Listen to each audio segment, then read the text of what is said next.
istri bilang, kamu mah gak pernah ngertiin gua. Maksud dalam nada marah itu lah, bukan cie-cie. Pernah paham, gak pernah peka, gak pernah paham, gak pernah apa.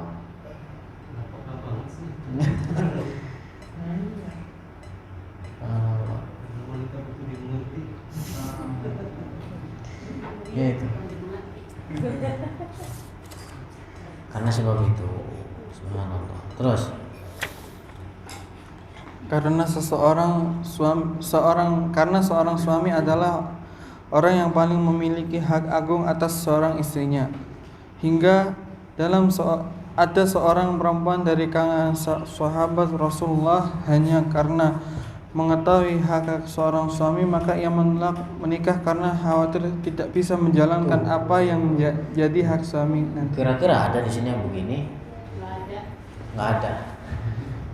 Jadi karena ada seorang perempuan dari kalangan sahabat yang hanya karena mengetahui hak-hak seorang suami maka dia menolak untuk menikah, khawatir tidak bisa menjalankan apa yang menjadi hak seorang suaminya. Allah.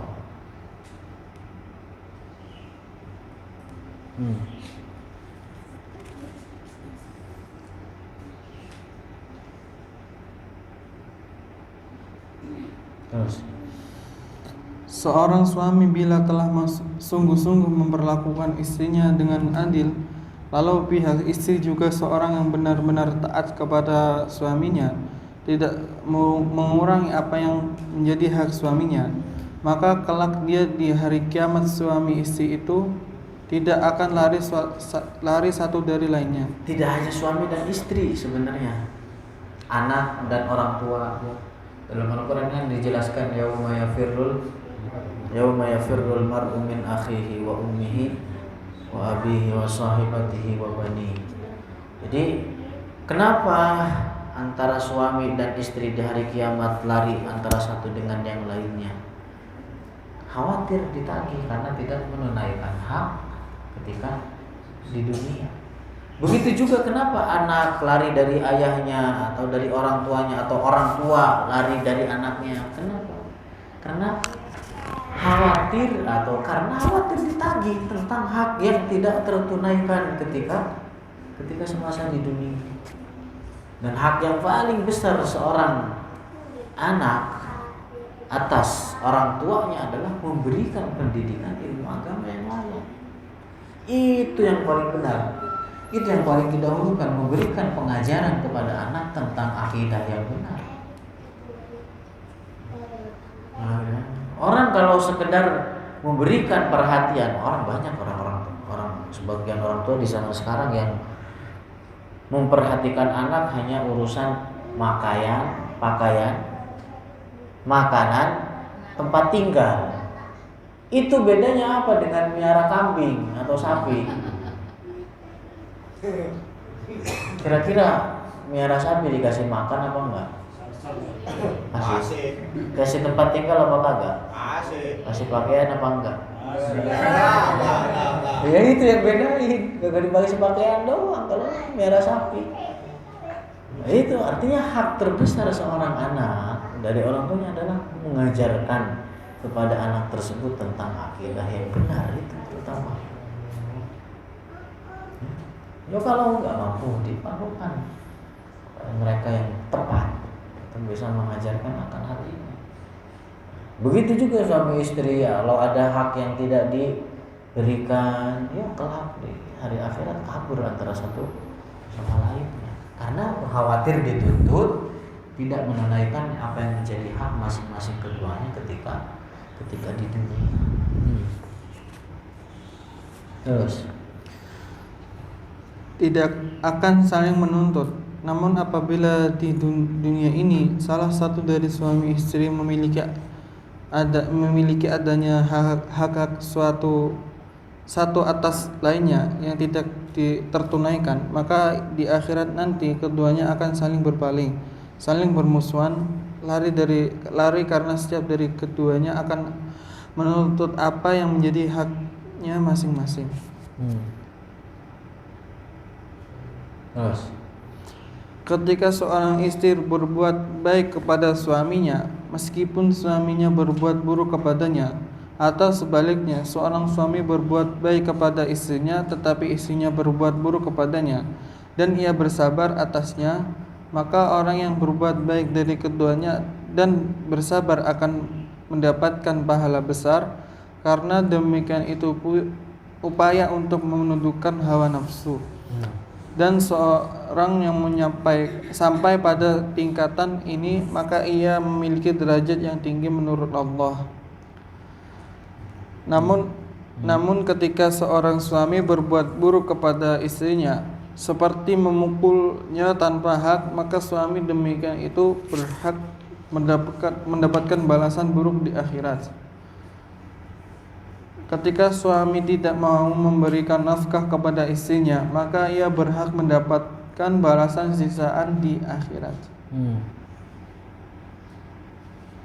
Terus? Begitu sebaliknya, jika seorang istri tidak pandai berterima kasih atas setiap kebaikan yang diberikan suami, tetapi malah menjelekannya, misal dengan mengatakan, "Aku tidak pernah mendapatkan kebaikan sedikit pun darimu," maka istri semacam ini berhak mendapatkan balasan kelak di akhirat. Kecuali jika ia menyesali dan meminta maaf dari suaminya sebelum meninggal atas perlakuannya tersebut, maka Allah Ta'ala Maha mengampuni segala dosa. Demikian seorang yang tidak menunaikan kewajiban yang ada dalam tanggungan terhadap orang lain, maka orang ini akan menghadapi tuntutan yang sangat besar di akhirat. Terus, itu tadi sebabnya. Bukti perhatian Rasulullah kepada perempuan. Dalam hadis lain dijelaskan, al-mar'atu naqisatun aqlun wa dinun. Perempuan itu kurang dari segi akal dan agama. Dalam segi akal dan agama. Kenapa? Itu bukan artinya hadis ini adalah celaan bagi perempuan. Kenapa ya? Karena pertama adalah lemah atau kurang dalam segi agama ya, karena perempuan tidak akan bisa mendapatkan ganjaran pahala yang sebagaimana bisa dalam 1 tahun, sebagaimana hal itu bisa diraih oleh laki-laki. Paham itu? Kenapa kira-kira? Karena men. Jadi bukan. Tapi ada sebagian perempuan yang itu berbicara tentang secara global. Tapi ada secara individu perempuan yang lebih akalnya lebih cerdas daripada laki-laki. Ada 5 perempuan afdhalun nisa fil alamin, ya. Perempuan luar biasa. Orang perempuan dijelaskan para ulama itu yang paling afdal. Salah satunya. Terus dalam hadis disebutkan bahwa Rasulullah pernah mencela makanan apapun. Dalam hadis disebutkan bahwa Rasulullah tidak. Dalam hadis disebutkan bahwa Rasulullah tidak pernah mencela makanan apapun. Itu dalam hadis banyak itu dijelaskan di dalam kitab-kitab Syama'il. Terus bila beliau suka maka beliau akan memakannya, dan jika beliau tidak suka maka beliau meninggalkannya. Ya udah. Makan suka ya makan, kalau enggak ya udah tinggalin, diemin. Enggak usah. Enggak enak banget sih. Asin. Asem, ya udah makan, pengen makan ya makan, kalau enggak ya nggak usah dicaci-caci makan. Terus, terus. Contoh kecil dalam keseharian kita, saat kita di rumah makan, lalu memesan makanan Di warteg misalkan, Terus kita mendapati pelayan sangat lamban melayani pelanggan, maka hendaknya kita tidak mengungkapkan sumpah serapah. Langsung tentang lama betul sih lo gitu. Lapar nih misalkan, nggak usah begitu. Terus Tidak menghina atau merendahkan pelayan tersebut.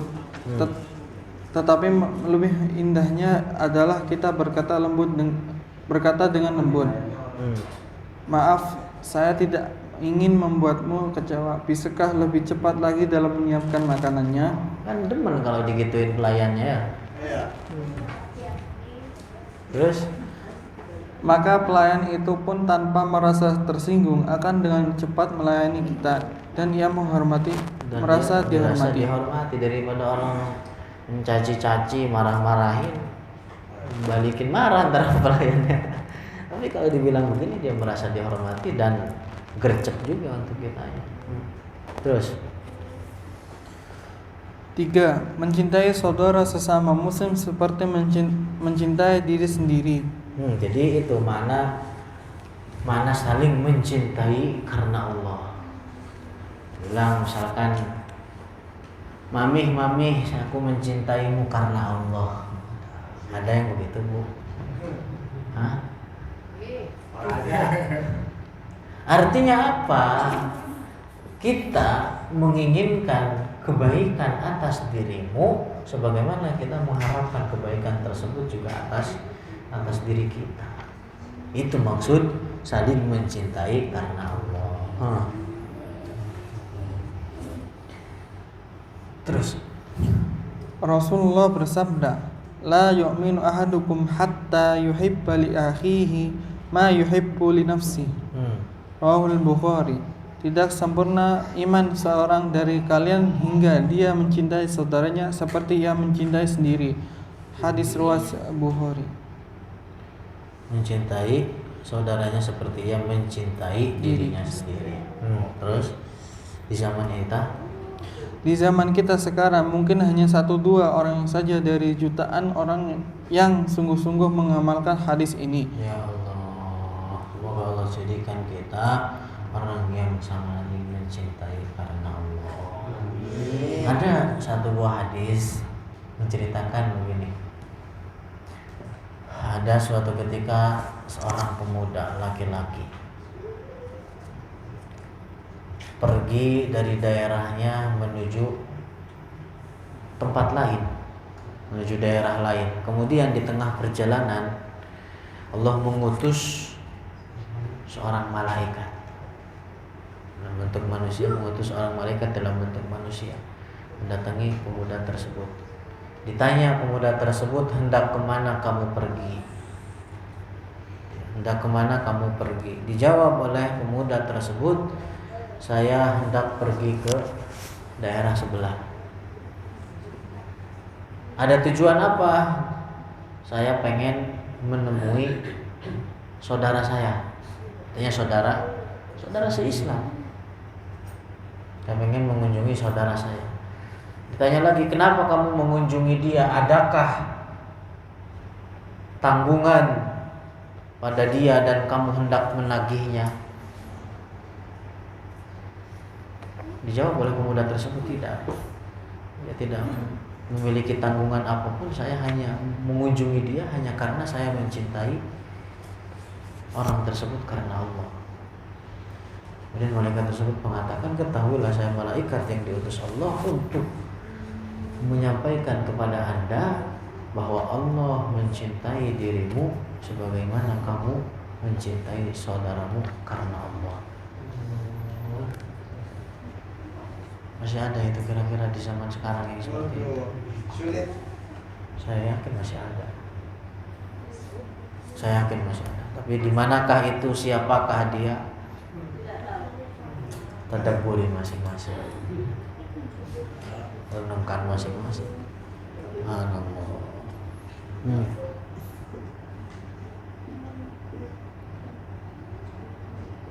Terus dikisahkan ada seorang ahli ibadah sedang berdoa kepada Allah. Di antara isi doanya adalah ia minta kepada Allah Ta'ala suatu makanan dengan sifat-sifat tertentu. Jadi dia meminta kepada Allah makanan tertentu dengan warna tertentu dan rasa tertentu. Terus ya dengan warna terus.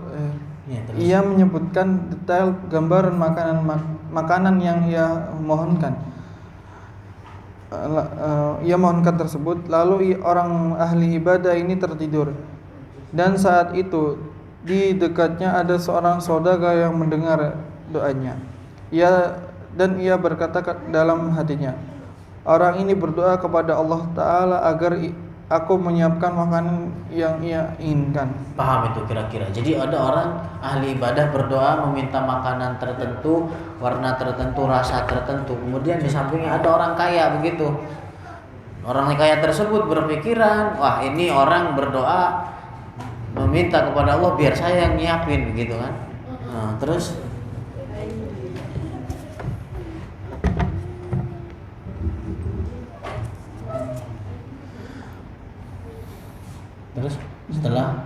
setelah beberapa lama, tiba-tiba ada seorang laki-laki masuk ke masjid membawa makanan dengan sifat-sifat yang persis sama dengan yang telah dimintakan oleh si ahli ibadah tersebut dalam doanya. Lalu makanan itu diletakkan di hadapan orang yang ahli ibadah tersebut. Ketika laki-laki tersebut hendak keluar dari masjid, saudagar tadi menahannya. Ia bertanya perihal makanan tersebut dan siapa dirinya. Terus laki-laki itu menjawab, aku adalah seorang pekerja. Suatu waktu istriku meminta makanan dengan sifat-sifat yang telah aku bawakan tadi. Hanya saja aku tidak pernah dapat menyediakan makanan tersebut. Hingga suatu waktu aku bekerja dan berhasil mendapatkan upah yang lebih banyak dan cukup untuk membeli makanan yang diinginkan istriku. Namun ketika istriku menyiapkan makanan tersebut, aku tertidur dan bermimpi melihat Rasulullah berkata kepadaku bahwa di masjid ada seorang wali Allah, dan kalau aku membawakan makanan itu untuknya, maka Allah Ta'ala akan memberikan keberkahan dalam makananku, dan Rasulullah menjamin surga. Paham itu kira-kira. Jadi kemudian ahli ibadah itu tertidur, jadi setelah berdoa tertidur di masjid. Kemudian tidak lama kemudian ada orang datang membawa makanan yang persis didoakan, yang dimohonkan orang ahli ibadah tadi kepada Allah. Saudagar kaya ya, saudagar tadi itu heran dong. Waduh, benar juga datang ini makanan kan begitu. Enggak, akhirnya heran, lalu ditanyalah, siapa kamu? Asal-usulnya ditanya. Kemudian dijawab bahwa saya hanya seorang pekerja biasa, yang mana saya bekerja keras untuk memenuhi kebutuhan istri begitu. Yang mana suatu ketika istri saya itu pengen makanan yang sama persis didoakan oleh ahli ibadah yang sifat-sifatnya. Pengen itu, hingga akhirnya apa? Dia bekerja agar bisa memberikan apa yang diinginkan oleh istrinya itu. Hingga akhirnya apa?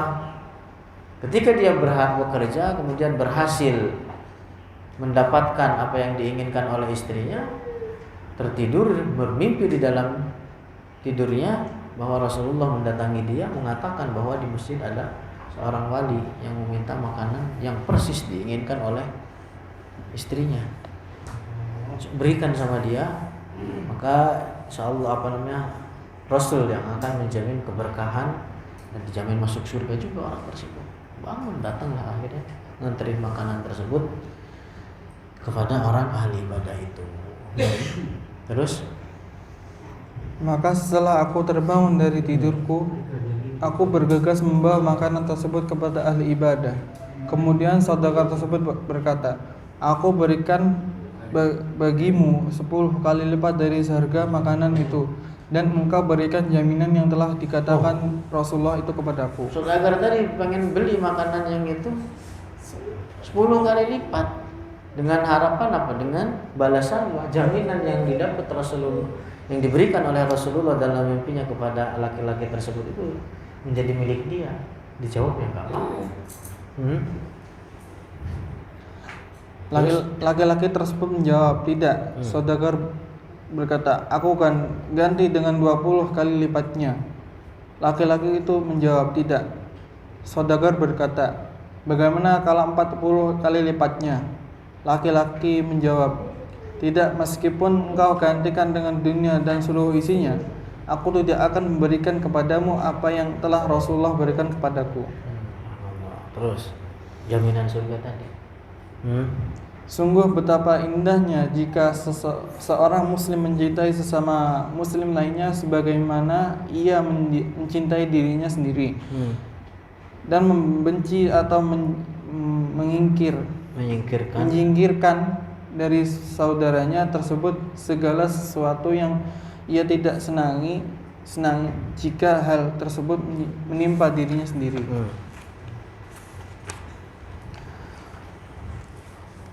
Terus Seorang orang seperti ini mencintai sesama sebagaimana ia mencintai dirinya sendiri.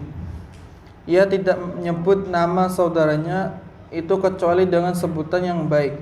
Merasa senang ketika berjumpa dengan saudaranya itu, merasa takut akan kehilangannya, merasa tersakiti ketika saudaranya itu disakiti, dan selalu berusaha untuk membantunya dalam memenuhi kebutuhannya.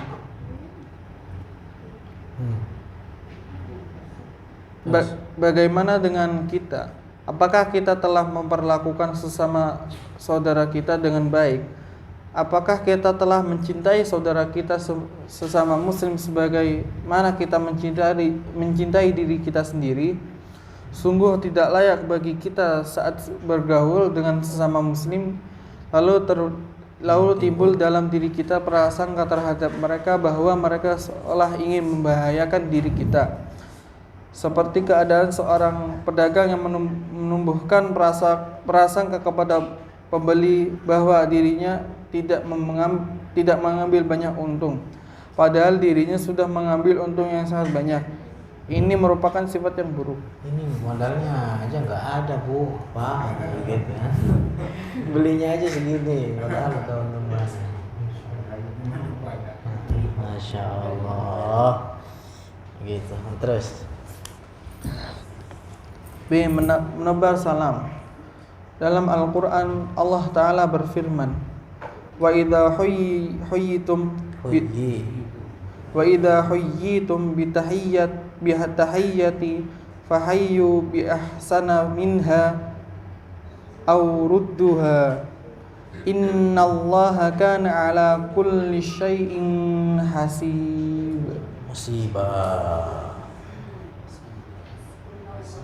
Innallaha kana ala kulli syai'in hasiba. Surat An-Nisa ayat 86.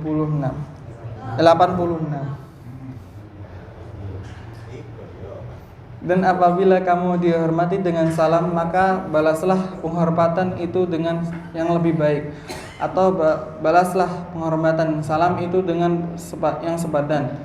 Sungguh Allah Ta'ala memperhitungkan segala sesuatu. Jadi kalau salam, assalamualaikum, waalaikumsalam warahmatullah, paham itu maksudnya? Atau sepadan, assalamualaikum, waalaikumsalam. Kan salam itu adalah merupakan tahiyat atau penghormatan orang muslim. Jadi kalau ada orang salam, maka balas salam tersebut dengan yang lebih atau sepadan. Ya, assalamualaikum, waalaikumsalam, sepadannya begitu. Atau cakepnya wabarakatuh, artinya lebih. Nah, itu malam. Bukan salam itu ya tahiyat Islam, artinya harus dibaca dengan sebenarnya. Assalamualaikum. Bukan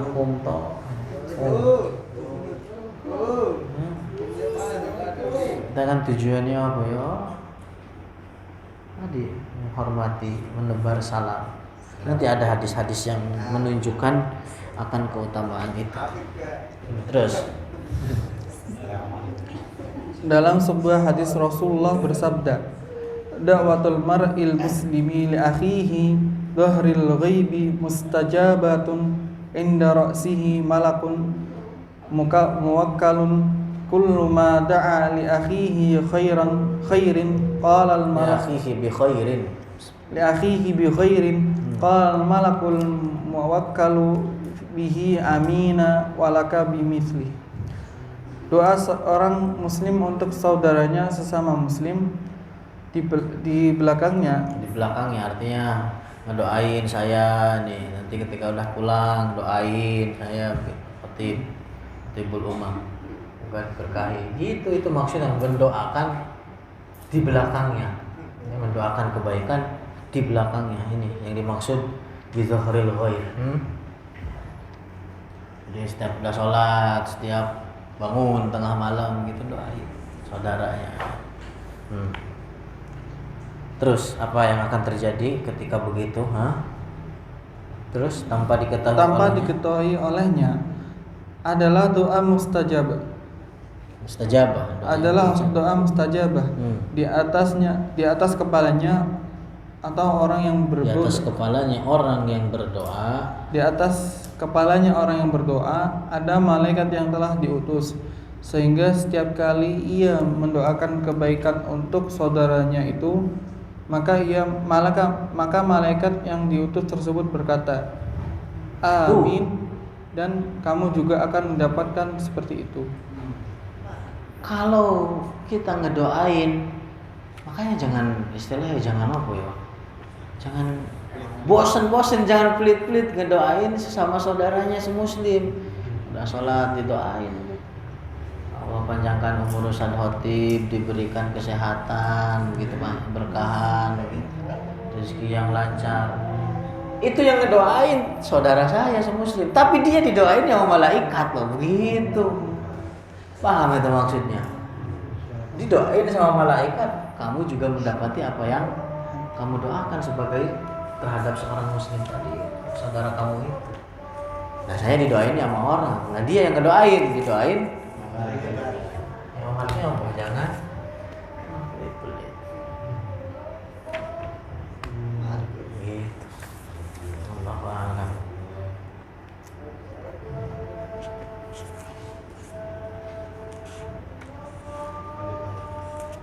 Terus sedikit lagi nih, kabar salam. Dalam hadis lain Rasulullah suatu ketika ditanya tentang seorang muslim yang baik, beliau menjawab, antu'dima ta'ama wa taqra as-salam ala man arafta wa man lam ta'rif. Adalah bila engkau memberikan makanan kepada orang-orang yang membutuhkannya dan menebar salam kepada semua orang, baik kepada orang yang engkau kenal maupun yang tidak engkau kenal. Assalamualaikum. Betapa indah kalimat yang baik ini ketika diucapkan seorang ia berjumpa dengan saudaranya sesama muslim. Kalimat yang menandakan keselamatan, kebaikan, dan kesejahteraan bagi dua belah pihak. Karena itu memulai mengucapkan salam hukumnya sunnah. Tidak ada perbedaan pendapat di kalangan para ulama. Kemudian di antara akhlak mulia dalam Islam adalah sebagian disebutkan dalam sebuah hadis. Yusallimur raqibu alal mashi wal mashi alal qaidi wal qadidi alal katsir. Hendaknya seorang yang berkendaraan memulai mengucapkan salam kepada yang berjalan, dan yang berjalan memulai mengucapkan salam kepada yang duduk, dan yang sendiri memulai mengucap salam kepada orang yang banyak. Hadis riwayat Bukhari. Yang adabnya, etikanya, yang naik kendaraan ngucapin salam duluan kepada yang jalan kaki. Naik onta, naik sapi misalkan begitu di jalanan, naik motor, naik mobil, salam duluan kepada yang jalan. Kalau dia yang berjalan lagi nongkrong depan rumah, yang lewat tuh, yang depan, yang jalan itu, mulai salam dulu, assalamualaikum, waalaikumsalam.